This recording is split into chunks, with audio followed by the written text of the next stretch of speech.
Hey historians, this is Ryan. The episode you're about to listen to contains pretty major spoilers for the new Jedi Order story arc from the Star Wars Expanded Universe. If you're interested in learning more about it, stay tuned after the episode for some recommendations on what to check out. Enjoy!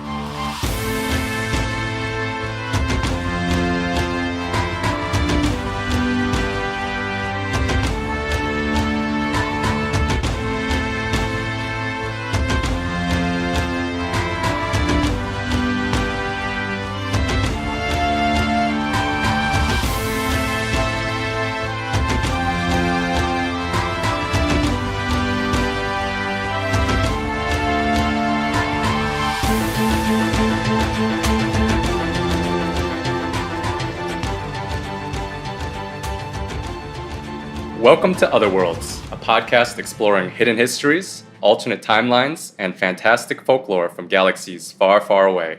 I'm your host this week, Ryan Matsunaga, and joining me today are Jack Sullivan. Hello, everyone. And Derek Kohler. Nice to be here. Folks, we all know this story.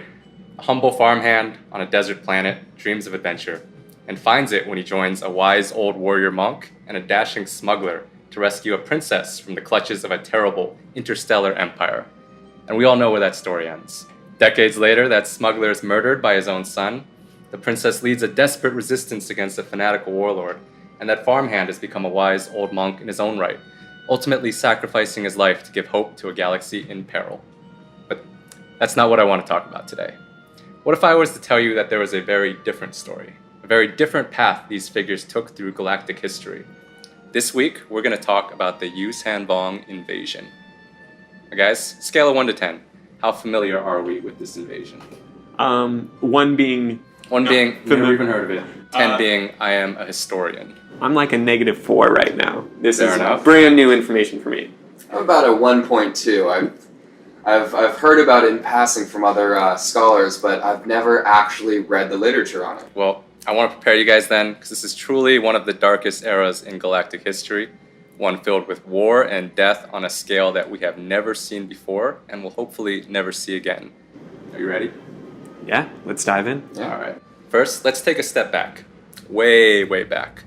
Thousands of years before the Empire, before the Rebellion, before even the time of the Old Republic, there was an alien race living in a distant galaxy. They were called the Yuuzhan Vong. Early on in their history, their people were caught in the middle of a war between two droid races. This led to a profound hatred of all technology. But they also found a taste for violence and conquest. So the Vong learned to craft tools, weapons, even starships from organic material. And taking to the stars, they began a vicious conquest of the galaxy that would last for millennia. When they had finally defeated every enemy, exhausted every natural resource, and honed their culture into this unrelenting, pain-worshipping cult of war, they turned their attention outwards to galaxies unexplored and unconquered. So they took their vast fleet, centered around these giant kind of ark-like vessels called world ships, and they embarked on a crossing of what's known as the intergalactic void. It's a region of space that separates galaxies. However, because it's a void, they were unable to properly navigate this space. So their ships had to travel at sublight speeds, which is like below hyperspeed, right? And because of that, the journey took thousands and thousands and thousands of years. And because of how long this took, a ship traveling like even a little bit faster arrived on the other side centuries, maybe even thousands of years ahead of the rest of the fleet. And it's for this reason that we found references to the Vong scattered throughout our recorded histories. Do they have like an extended life period? This is generations and generations and generations just kind of in this bubble of culture, just getting more and more extreme as we'll kind of see reflected once they get out on the other side. And honestly, like they barely survived this transition. They fought wars amongst themselves. They nearly faced extinction multiple times. And by the time they got out on the other end, they were a pretty brutal beast. Was this before the hyperspace lanes were developed? This is a whole different galaxy. Wow. So, to use a hyperspace lane within a galaxy is one thing, but to traverse from one galaxy to another, it's just like, hadn't been done. We take those for granted. I mean, like... Yeah, that's, imagine traveling for thousands of years to get to your destination. Yeah. That's quite a trip. So, nearly 4,000 years before the Rebel Alliance was ever formed, Ancient Jedi encounter strange, hostile alien life forms that seem to feed off of solar radiation. At the height of the Mandalorian War, a squadron of Neo-Crusaders discover a mysterious alien ship disguised as an asteroid in the Crispin system. A mysterious seed from beyond our galaxy arrives in the Gardaji Rift, eventually blossoming into the living planet Zonama Sakat. 30 years before the Galactic Civil War, disgraced Sith apprentice Darth Maul kills a vicious alien prisoner in the gladiatorial pits of Karkai 7. And in the unknown regions, a brilliant Chiss strategist named Thrawn works with a figure known only as Darth Sidious to prevent hostilities with a vast alien fleet gathering at the edge of the galaxy. And if you're asking at this point, did Emperor Palpatine know about the coming invasion? Well, I'd like to share this quote from a man named Kinman Doriana, who was one of Emperor Palpatine's inner circle and among his most trusted supporters. He said, "There's an invasion coming. A massive assault force of dark ships, shadowy figures, and weapons of great power, based on organic technology of a sort we've never seen before. We believe these far outsiders, as we call them, already have a foothold at the far edge of the galaxy, and even now have scouting parties seeking information on worlds and peoples to conquer." Given this, does this change your view on Palpatine and his methods at all? Yeah, it seems like he was preparing the Empire to have to protect against this massive invasion, and now the beloved rebels that we've known about forever in history might have put a stop to this plan to protect the galaxy as they knew it. Feels like the rebels are almost an afterthought compared to this invasion. So he's kind of fighting wars on two fronts. Right. Almost what we've seen in World War I. True, it's true. And look, the Emperor was undeniably an evil, evil man. That's just fact. But I think you'd be hard-pressed to find a historian who denied that the galaxy would have been far better prepared under the rule of the Empire. So let's flash forward. The Galactic Civil War is over, the Empire has fallen, its most loyal supporters have retreated to the Outer Rim to form what's known as the Imperial Remnant, and a fledgling new republic has been established to replace it. The galaxy limps forward, still rebuilding after a war that nearly tore it in two. It's weak, disorganized, vulnerable. 25 years after the Battle at Yavin, the Yuuzhan Vong invasion begins. Their fleet entered the known galaxy at a point codenamed Vector Prime. Their strategy was to quickly and brutally gain control of Outer Rim worlds, and before their enemies could respond, cut a path towards the core, towards Coruscant, severing supply lines as they went. Do we know how they had knowledge of the galaxy's layout, having traveled, thousands of years to... So we first see them about 25 years after the Battle of Yavin, but they had spent centuries before that scouting, infiltrating, learning everything they could about us. I think from what we know of their history, they considered Palpatine and the Empire to be a real threat, and it's possible to even theorize that the fall of Palpatine was one of the major instigators of the invasion at that time. In this point in history, what was the state and status of Coruscant within the New Republic? Coruscant became the New Republic capital, kind of just segued right off of the Imperial rule. And in fact, a lot of the politicians and a lot of the people who made up the New Republic government were former people who were involved in some way in the Imperial government. So there was a lot of infighting, there was a lot of political disorganization, and it was just not in a great state to govern a galaxy, much less protect it. Right? Yeah. So on the icy, uninhabited world of Helska 4, the Vong land what's known as a Yamask, or a war coordinator. These are these massive, massive life forms that serve as sort of a biological computer. They make calculations and analytical decisions for their fleets and invasion forces. There they encounter a squadron of ships led by a Jedi Master named Kip Duran, and they killed almost every single one of them, which is some serious foreshadowing of what's to come. Then, on the planet of Serpendal, the war truly begins, when the Vong use a gravity-manipulating creature called a Dovin Basil to draw the planet's moon towards it. This is a technique that they developed back when they were fighting themselves in a civil war back in the Yuuzhan Vong galaxy. They would basically create one of these wells on a planet and just bring the planet's moon down on top of it. Obviously, not a great way to create survivors or friends, but pretty effective way of just destroying a population. Yeah, so they weren't worried too much about territory. It was more just completely wiping out. Yeah, at least at the outset, their goal was just annihilation of their enemies. They were brutal and terrifying enemies. It's a more organic version of what the Death Star would do. Kind of, Like yeah, to an leveraging extent. kyber crystals to just decimate planets and Absolutely. just use their own resources against them. So coincidentally, none other than Han Solo is on the planet at the time, along with his son Anakin and Chewbacca. They managed to find and destroy the Dovin Basal, but it's too late and the moon comes crashing down on the planet. The Millennium Falcon escapes, but Chewbacca doesn't, nobly sacrificing his life to save Anakin and many civilians during the evacuation. This is one of the biggest casualties of the early war, and obviously something that would leave its mark on New Republic morale for the entirety of the conflict. And how did Han Solo react and Anakin react? It's not good. It's not good. Some would say poorly. But did it change their motivations for their involvement? I think at this point, we can guess at what they personally were feeling about this. But when we think about the Yuuzhan Vong invasion, this is a war on a scale that we can't even imagine. Just billions and trillions of people involved. So I think it's even bigger than even a huge historical figure like Han Solo. Our galaxy's biggest figures no longer matter in a war this big at this scale. And at this point, the war is well and truly on. But it would be months before the New Republic is able to get its situation together. Leading the Republic is a chief of state known as Borsk Velaya, who succeeded Leia Organa Solo as the new chief of state. And Velaya is a good politician, but he really failed to recognize the scale of the threat that these invaders posed. And when Helska 4 was threatened, he dispatched only a single Star Destroyer to go quell that. He just was not prepared to respond to invasion of this magnitude and was much more concerned about his political situation on Coruscant.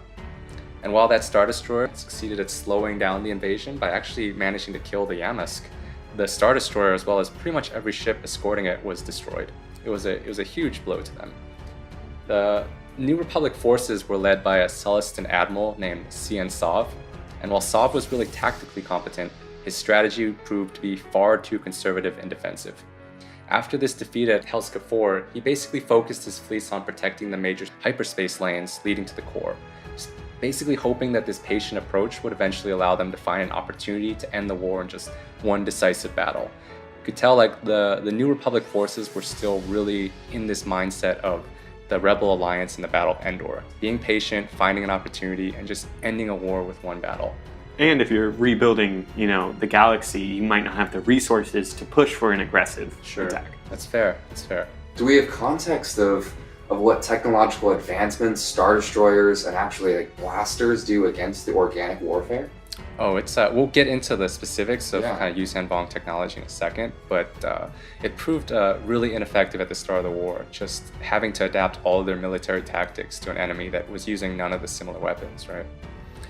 So, unfortunately, this strategy, while sound in its own way, had consequences. The Yuuzhan Vong cut a bloody path through these nearly undefended territories and eventually made their way all the way to Dantooine, where millions of war refugees had been evacuated. The battle there was an absolute slaughter, despite Luke Skywalker himself arriving to lead the defense. When all is said and done, nearly half the refugees on the planet had been killed, and the legendary Rogue Squadron had lost half of its pilots.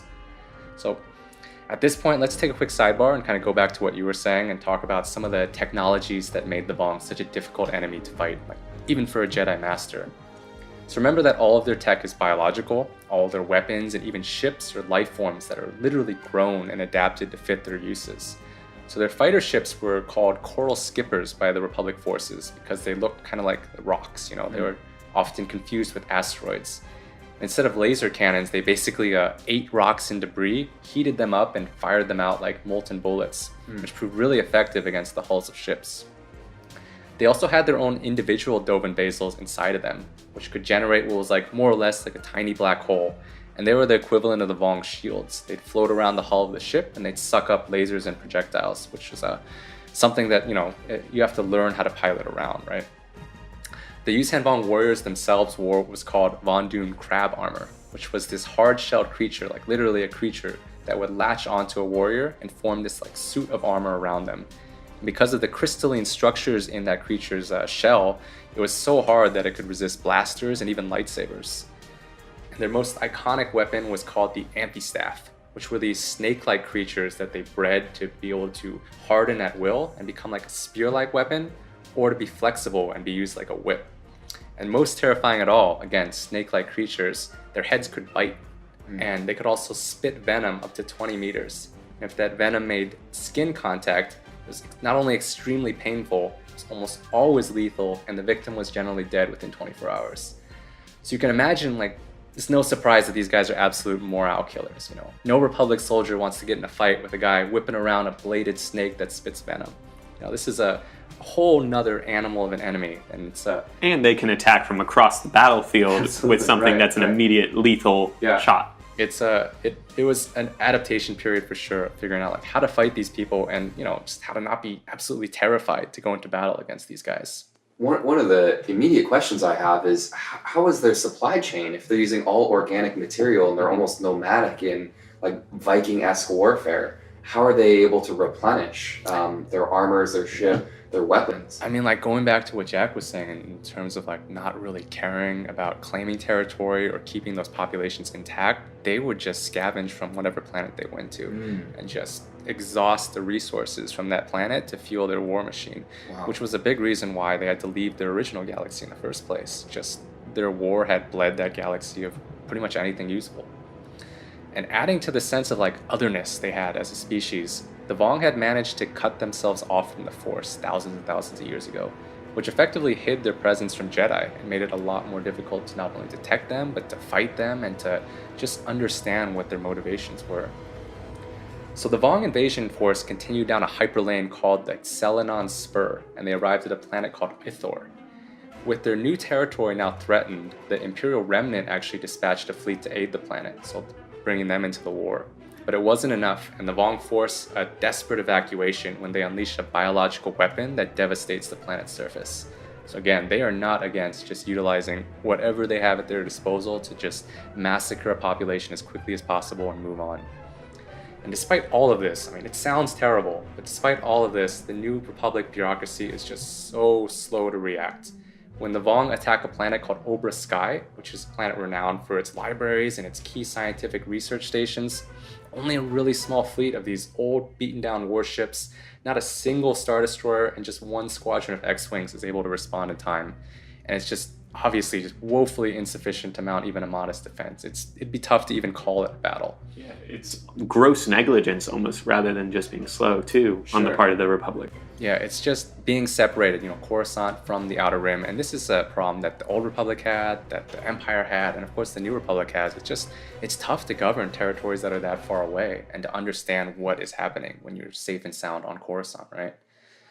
Was Han Solo able to use his personal loss from the death of Chewbacca to rally some of the Alliance's cause? I mean, there's definitely a faction within the New Republic that is really desperately trying to mount a defense and turn the situation around before it gets even worse. You know, key figures like people you'd expect, Leia Solo, Han Solo, Luke Skywalker, these are the people that are on the front lines right now. But it's just not enough. You know, when you're talking about hundreds of planets and trillions of lives, you need a government that can truly mount an organized defense. You know, it can't just come down to one or two heroes.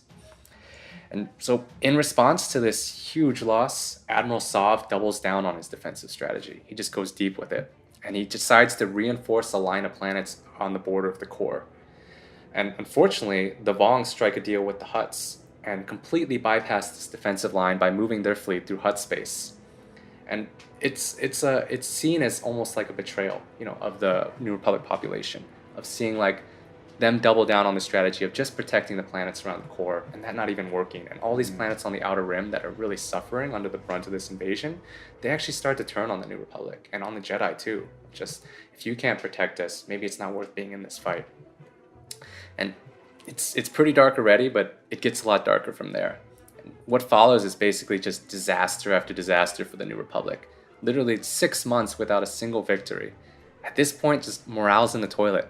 New Republic forces are going into every battle just expecting to lose. It's just a question of how badly are we going to lose today?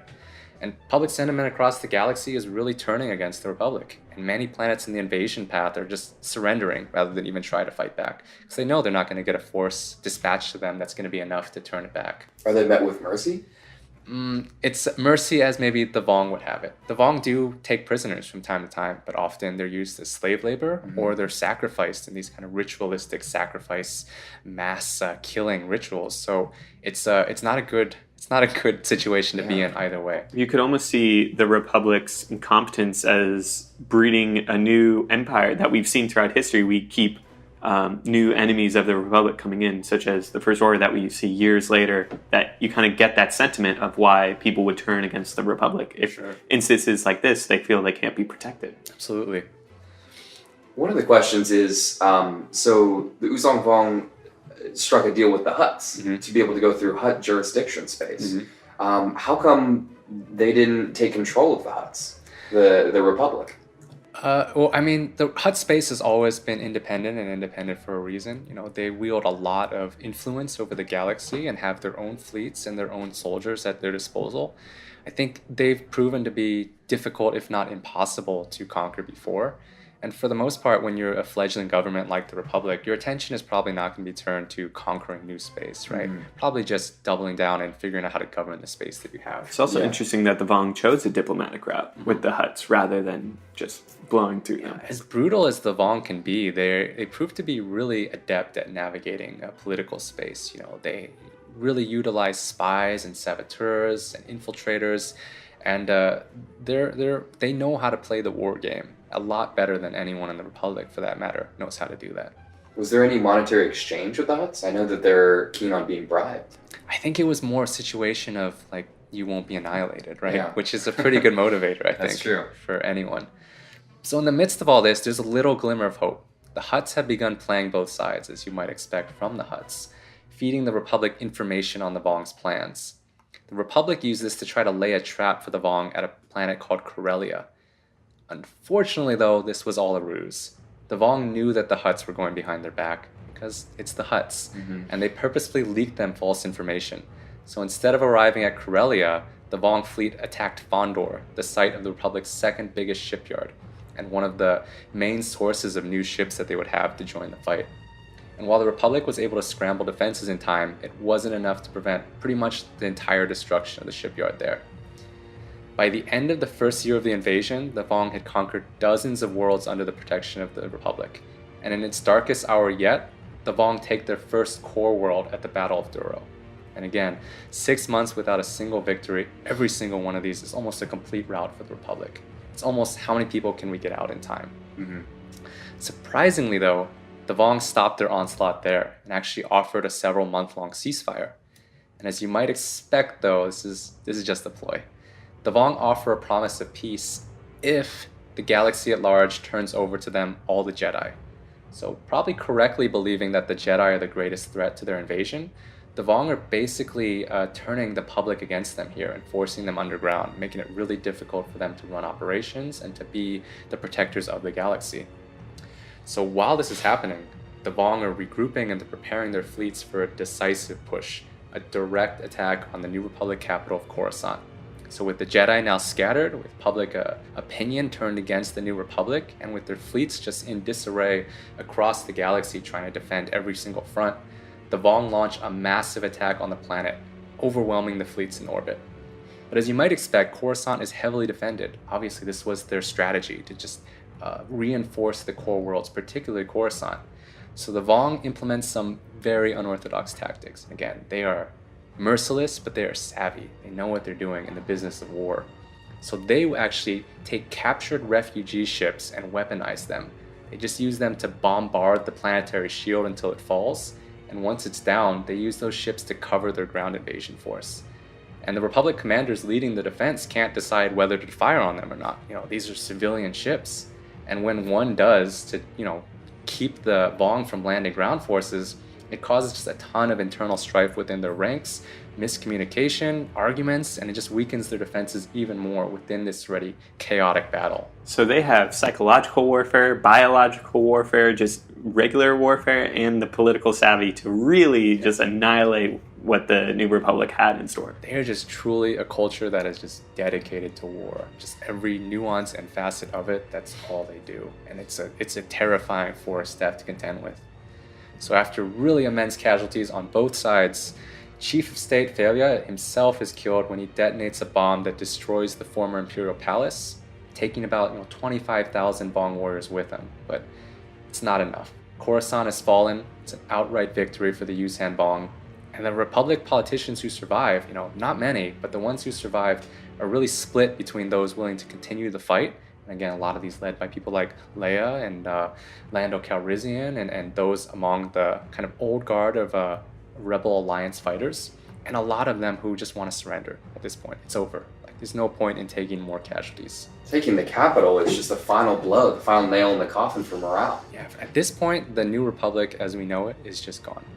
There's no more government. It's just scattered forces and those hopefully trying to lead what remains. But from these ashes, as it does, hope rises. In an incredible last stand, fleets led by General Wedge Antilles managed to not only regroup above the planet Borleas, but strike a massive blow to the Vong by actually destroying a world ship, one of their kind of leadership arcs. And with some momentum behind them, the Republic actually manages to reorganize a little behind a new government, and in the true spirit of the Rebel Alliance that preceded them, they go back to the roots. They take to more hit-and-run tactics. They inflict significant casualties to the Vong forces, sabotage a lot of their attempts to terraform captured territories, and then kind of like a reversal, just make it difficult for the Vong to hold what they've gotten. And kind of in one of my favorite moments of this historical period, the legendary war hero Admiral Jial Akbar, he's well into his senior years at this point, but he comes out of retirement to help train the next wave of Republic defenders. And when he returns, a simple message is broadcast out to the entire defense force. It just reads, "Akbar is back." And this leads to literal actual celebrations breaking out on Republic fleets. Akbar's back, and that's just such an amazing moment. And while unfortunately his health is too poor to actually lead the Republic forces, he's an old man at this point. The strategies that he helps develop lead to an actual string of victories, small victories, but ones that really help to boost morale. And he constructs this kind of plan to trap the Yuuzhan Vong using the knowledge that they are after the Jedi at this point. So he constructs this trap that convinces the Vong that some of the last remaining Jedi are hiding on this moon called Ebak 9. And in the ambush that followed, the Jedi Jaina Solo, who's the daughter of Han Solo, duels and kills Savang Long, who is the war master of the entire Yuuzhan Vong military. So just huge blow to the Vong forces. Especially with being force immune and their armor protecting from lightsabers. Absolutely. That's an incredible victory. I don't think anyone expected it to be that successful. And from here, the forces of the Republic actually begin to gain ground for the first time in the war. They're successful in weakening the defenses surrounding Coruscant and the core worlds. New allies emerge when the Imperial Remnant recommits its fleets, and they actually join with the Republic to form what's known as the Galactic Alliance. And those forces are joined by independent ones led by the Chiss and the Haps Consortium. Wow. Lando Calrissian and Han Solo managed to organize a fleet of former smuggler ships that go around disrupting Yuuzhan Vong lines. And Mandalorian strike teams led by none other than Boba Fett secure vital hyperspace routes for this burgeoning alliance. This is really the coming together of the entire galaxy, basically, to save what little they had. You could really consider this like the moment that they decide to make their final stand, and it really determines the fate of the entire war. And the Vong, though, are fighting the last man, though, right? Sure. And they're taking the island, they've burned their own boats, so they have no home to go back to. Yeah, the Vong, regardless, would have fought to the last man. Yeah. They are, they're not giving it up without a fight, and it's going to be a brutal couple of months to come, regardless. So we're drawing into the 5th year of the war at this point. And in the skies above Mon Calamari, where the New Republic or the Galactic Alliance, I should say, has basically established their new capital, a Vong assault is actually turned away. And this gives the Alliance an opportunity to finally strike back, to go on the offensive in a really well-orchestrated way. And the combined Alliance fleet masses for a final all-or-nothing attack on Coruscant to determine the fate of the war. And it's the biggest battle the galaxy has seen in centuries, if not longer, if ever, The Alliance suffers over 5 million casualties in this assault. At least 300 capital ships are destroyed, 11,000 starfighters are lost. But when the dust settles, the supreme overlord of the Yuuzhan Vong has been killed by none other than Luke Skywalker. And with their fleet and army broken in the assault, they actually surrender. It ends the war. So in the years that followed, the remaining Vong depart the galaxy in the midst of this growing movement that we had been kind of unaware of at this point to repair their society and leave behind their warlock ways. And as it turns out, there were a lot of elements within the Vong government itself and within the Vong population that weren't so on board with this militaristic approach. They just needed the big figureheads kind of out of the way. And with that military apparatus disassembled, they were more than happy to kind of leave and figure out what they could do from here. And the galaxy finally begins to rebuild. But all told, it was a devastating, devastating conflict. By its end, over 300 trillion had died, and countless worlds had been rendered just completely uninhabitable. And that was just in, I think you said 5 years, right? 5 years, yeah. 5 years of fighting. So where are the Vong now? Are they rebuilding their society in the unknown regions, or? They've, as far as we know, departed the galaxy. They're off on a kind of almost a pilgrimage, maybe, to kind of reclaim their identity now that the war is over. And despite all of this, though, the war did manage to reunify the galaxy in a meaningful way for the first time in thousands of years. And it strengthened ties between former enemies like the Republic and the Imperial Remnant as they attempted to put the pieces back together. And as is always the case, prepare the galaxy for new challenges that are looming just over the horizon. And that's the end of the Yuuzhan Vong War. Wow, what did you think? It's incredible. It's crazy they don't teach these in school nowadays. It's such a major impact that it's had on the galaxy. The price of our freedom, it's just, you can't take it for granted. It's incredible. And just thinking about the current state of Mandalorians, the Empire remnants, the Republic, even smugglers, just to see that unification is amazing.